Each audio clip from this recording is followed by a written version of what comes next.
ಭಾರತೀಯ ಜನತಾ ಪಾರ್ಟಿಯ ರಾಜ್ಯಾಧ್ಯಕ್ಷರ ನೇತೃತ್ವದಲ್ಲಿ ಏನು ಬಿಡದಿ ಟೌನ್ಶಿಪ್ ಮಾಡಬೇಕು ಅಂತೇಳಿ ಕಾಂಗ್ರೆಸ್ ಸರ್ಕಾರ ಪಣ ತೊಗೊಂಡಿರ್ತಕ್ಕಂಥ ವಿರುದ್ಧವಾಗಿ ಅಲ್ಲಿ ಸುಮಾರು ಜನ ರೈತರು, ಸುಮಾರು 90% ರೈತರು ಯಾವುದೇ ಕಾರಣಕ್ಕೂ ಫಲವತ್ತಾದ ಭೂಮಿನ ನೀವು ಅಕ್ವೈರ್ ಮಾಡೋದು ಬೇಡ, ರೈತರಿಗೆಲ್ಲ ಬೆಳೆಸೋದು ಬೇಡ, ತೊಂದರೆ ಆಗ್ತದೆ ಅಂತೇಳಿ ಇಡೀ ಕಾಂದಾನೇ ವಿರೋಧ ಮಾಡಿದ್ರು ಕೂಡ ರಾಜ್ಯ ಸರ್ಕಾರ ಅದನ್ನು ಪ್ರತಿಷ್ಠೆ ತಗೊಂಡಿರ್ತಕ್ಕಂಥದ್ದು ನಮ್ಮ ನಾಡಿನ ಜನರ ದುರದೃಷ್ಟ. ಅದು ಯಾರು ಅಕ್ವೈರ್ ಮಾಡೋಕ್ಕೆ ಫಲವತ್ತಾದ ಭೂಮಿನ ಮುಂದಾಗ್ತಾರೆ ಆ ರೈತರ ಮನರ ಶಾಸನ ಬರೆದಂಗೆ ಆಗ್ತದೆ. ಆದ ಕಾರಣ ಅದನ್ನು ಕೈ ಬಿಡಬೇಕು ಅಂತೇಳಿ ಯಡಿಯೂರಪ್ಪ ಅವರು ರಾಜ್ಯಾಧ್ಯಕ್ಷರು ಮತ್ತು ವಿರೋಧ ಪಕ್ಷ ನಾಯಕರು, ಎಲ್ಲ ಕ್ಷೇತ್ರದ ಶಾಸಕರುಗಳು, ಹಲವಾರು ಜನ ಮುಖ್ಯಮಂತ್ರಿಗಳು ಎಲ್ಲರೂ ಕೂಡ ಇವತ್ತಲ್ಲಿ ಸುಮ್ಮನೆ ಸಾಂಕೇತಿಕವಾಗಿ ಕಾಂಗ್ರೆಸ್ನ ಅಂತ ಕೆಲಸ ಮಾಡವ್ರೆ.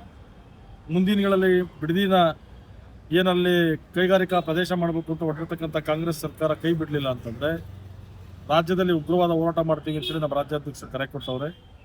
ಅದರಂತೆ ಅತಿ ಶೀಘ್ರವಾಗಿ ಅದನ್ನು ಕೈಬಿಟ್ಟು ಉತ್ತರ ಕರ್ನಾಟಕದಲ್ಲಿ, ಚಾಮರಾಜನಗರ ಡಿಸ್ಟಿಕ್ಕಲ್ಲಿ, ತುಮಕೂರು ಬಿಟ್ಟು ಆಚೆಗೆ ಈ ಥರ ಕೈಗಾರಿಕಾ ಪ್ರದೇಶ ಸ್ಥಾಪನೆ ಮಾಡಿದ್ರೆ ಜನಕ್ಕೂ ಕೂಡ ಅನುಕೂಲ ಆಗ್ತದೆ. ಟೌನ್ಶಿಪ್ಪಿಂದ ಬೆಂಗಳೂರು ಹತ್ತ ಇರ್ತಕ್ಕಂಥ ಒಂದು ಭಾಗನ ಇವರು ಏಕಾಏಕಿ ತಗೊಂಡೋಗಿ ಕುಮಾರಸ್ವಾಮಿ ಅವ್ರು ಮಾಡಿದ್ರು, ಯಡಿಯೂರಪ್ಪ ಅವ್ರು ಮಾಡಿದ್ರು ಅಂತ ಸುಮ್ಮನೆ ಇಲ್ಲ ಸಲ್ಲದ ಆರೋಪಗಳನ್ನ ಮಾಡಿ DK ಶಿವಕುಮಾರ್ ಅದನ್ನು 100% ತಗೊಂಡ್ರು. ಜನಗಳಿಗೆ ಅನುಕೂಲ ಆಗೋಂಥ ಕೆಲಸ ಮಾಡಿದ್ರೆ ಎಲ್ಲರಿಗೂ ಕೂಡ ಸಂತೋಷ ಅಂತಕ್ಕಂಥ ವಿಷಯ. ಅದು ಬಿಟ್ಬಿಟ್ಟು ಇದನ್ನು ಸುಮ್ಮನೆ ಇಷ್ಟೆಲ್ಲ ಹೋರಾಟ ಇತ್ತು, ಜನಗಳೆಲ್ಲ ಹೋದ ಅಧಿಕಾರಿಗಳನ್ನೆಲ್ಲ ಹೂವಾಡಿ ಎಲ್ಲ ಪೂಜೆ ಮಾಡಿದ್ರು ಕೂಡ ಅದೇನೇ ಆದರೂ ಪರವಾಗಿಲ್ಲ ಮಾಡ್ತೀವಿ ಅಂತ ಹೊರಟವನಲ್ವಾ, ಇದು ದಡ್ಡತನ. ಈ ಸರ್ಕಾರ ಬಂದಿದೆ ಅಂತಕ್ಕಂಥ ಮಾತಾಡಿರ್ತ. ಆದ ಕಾರಣ ಪ್ರತಿ ಒಂದು 300-400 ಕಿಲೋಮೀಟರ್ ದೂರದಲ್ಲಿ ಮಾಡಿದ್ರೆ ಅಲ್ಲಿಂದ ಇಲ್ಲಿಗೆ ಟ್ರಾನ್ಸ್ಪೋರ್ಟ್ ಮಾಡ್ತಕ್ಕಂಥವ್ರಿಗೆ ಕೆಲಸ ಸಿಗ್ತದೆ, ಡ್ರೈವರ್ಗಳಿಗೆ ಕೆಲಸ ಸಿಗ್ತದೆ, ಆ ಟ್ರಾನ್ಸ್ಪೋರ್ಟ್ ಮಾಡಿರ್ತಕ್ಕಂಥ ಉದ್ಯೋಗ ಸಿಗ್ತದೆ, ಇಂಡಸ್ಟ್ರಿ ಅಲ್ಲಿ ಆ ಭಾಗದಲ್ಲಿ ರೈತರುಗಳಿಗೆಲ್ಲ ಅನುಕೂಲ ಆಗ್ತದೆ. ಅಲ್ಲಿ ಒಬ್ಬೊಬ್ಬರು ಜಮೀನು ಕನಿಷ್ಠ ಪಕ್ಷ ಅಂದ್ರೆ 100-150 ಎಕರೆ, 200 ಎಕರೆ, ಚಿತ್ರದುರ್ಗ ದಾಟಿದ್ರೆ 100-200 ಎಕರೆ ಐತೆ. ಅಲ್ಲಿ 5,000 ಎಕರೆ ಅಕ್ವೈರ್ ಮಾಡಿದ್ರು ಕೂಡ ಯಾರಿಗೂ ತೊಂದರೆ ಆಗಲ್ಲ. ಇನ್ನು ಈ ಭಾಗದಾಗೆಲ್ಲ ಎಲ್ಲರೂ ಇರ್ತಕ್ಕಂಥ 2 ಎಕರೆ 3 ಎಕರೆ ಯಾರೋ ಡೆವಲಪ್ಮೆಂಟ್ ಮಾಡ್ತಕ್ಕಂಥವ್ರು, ಇಂಡಸ್ಟ್ರಿ ಮಾಡ್ತಕ್ಕಂಥವ್ರು ತಗೊಂಡಿರ್ಬೇಕು 50 ಎಕರೆ 60 ಎಕರೆ. ಬಟ್ ಬಡ ರೈತರುಗಳಿಗೆಲ್ಲ ಇರ್ತಕ್ಕಂಥ ಕೇವಲ 2 ಎಕರೆ 3 ಎಕರೆ ಆಯ್ತು. ಜಮೀನು ಕಳ್ಕೊಂಡ ಮೇಲೆ ನೆಕ್ಸ್ಟ್ ಫರ್ದರ್ ಅವರ ಜೀವನಾಂಶ ಏನು? ಅದೇನೇ ಇಲ್ಲದೆ ಯಾರೋ ಒಬ್ಬ ಮನುಷ್ಯಂತ 2 ಎಕರೆ ಜಮೀನು ತಕ್ಕಂಥದ್ದು ಇದ್ರೆ ಅವ್ನು ಹೆಂಗೋ ಜೀವನ ಮಾಡ್ಕೊಂಡು ಕತೆ ಕಳ್ಕೊಂಡು ಹೋಗ್ತಾನೆ. ಇವ್ರು ಅವ್ರ ಹೊಟ್ಟೆ ಮೇಲೆ ಕಲ್ಲು ಹಾಕಿ ಅಲ್ಲಿಗೆ ಅವ್ರನ್ನ ಮರಣ ಶಾಸನ ಮಾಡಿಬಿಟ್ರೆ ಮುಂದಿನ ಜೀವನ ಭವಿಷ್ಯ ಹೆಂಗೆ? ಅವ್ರ ಮಕ್ಳದೆಲ್ಲ ಇವ್ರು ಕೊಡೋ ಕಾಸು ಎಲ್ಲಿವರೆಗೂ ಇರ್ತದೆ?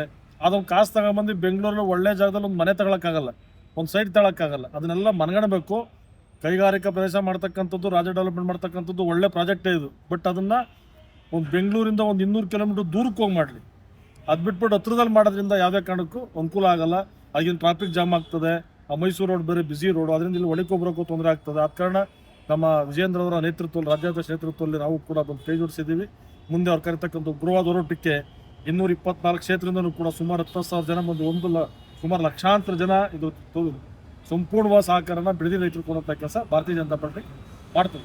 ಸರ್, ಮುಖ್ಯಮಂತ್ರಿಯಾಗಿ DK ಶಿವಕುಮಾರ್ ಅವರು ಅಧಿಕಾರಿಗಳಿಗೆ ಪರ್ಕೆಲ್ ಹೊಡಿಬೇಡಿ, ನನಗೆ ಬೇಕಾದ್ರೆ ಹೊಡೀರಿ ಅನ್ನೋ ಮಾತನ್ನ ಹೇಳ್ತಾರೆ. ಅವ್ರ ಮಂಡತನ ಅದು. ಮುಖ್ಯಮಂತ್ರಿಗೆ ನಮ್ಮ ರಾಜ್ಯದಲ್ಲಿ ಕೇವಲ ಕಾಂಗ್ರೆಸ್, JDS, BJP ಮಾತ್ರ ಮುಖ್ಯಮಂತ್ರಿ ಅಲ್ಲ. ಅವರು ಇಡೀ ರಾಜ್ಯದಲ್ಲಿ ಇರ್ತಕ್ಕಂಥ ಪ್ರತಿಯೊಬ್ಬರು ಕೂಡ ಮುಖ್ಯಮಂತ್ರಿ ಅಂತಕ್ಕಂಥ ತನನೇ ಮರ್ತವ್ರೆ. ಅವ್ರು ನನಗೆ ಪರ್ಕೆಲ್ ಹೊಡೆದ್ರು ಪರವಾಗಿಲ್ಲ, ನಾನು ಇದನ್ನು ಪ್ರಾಜೆಕ್ಟ್ ಮಾಡ್ತೀನಿ ಅಂತ ಅನ್ನೋದು ಮಂಡತನ. ಅದು ಬಿಡಬೇಕು, ಜನಗಳಿಗೆ ಸಮಸ್ಯೆ ಆಲಿಸ್ಬೇಕು. ಅವ್ರ ಅವಶ್ಯಕತೆ ಇದ್ರೆ ಅಕ್ವೈರ್ ಮಾಡಲಿ. ಅವರೇ ಬೇಡ ಅಂದಮೇಲೆ ಯಾಕೆ ಅಕ್ವೈರ್ ಮಾಡಬೇಕು? ಅವ್ರು ಬೇಡ ಅಂತ ಎಷ್ಟೇ ಕೂಗಿದ್ರು ಕೂಡ ಅವ್ರು ಮಾಡ್ತೀವಿ ಅಂತ ಹೊರಟಿರ್ತಕ್ಕಂಥ ದುರಾಶ್ರಕರ.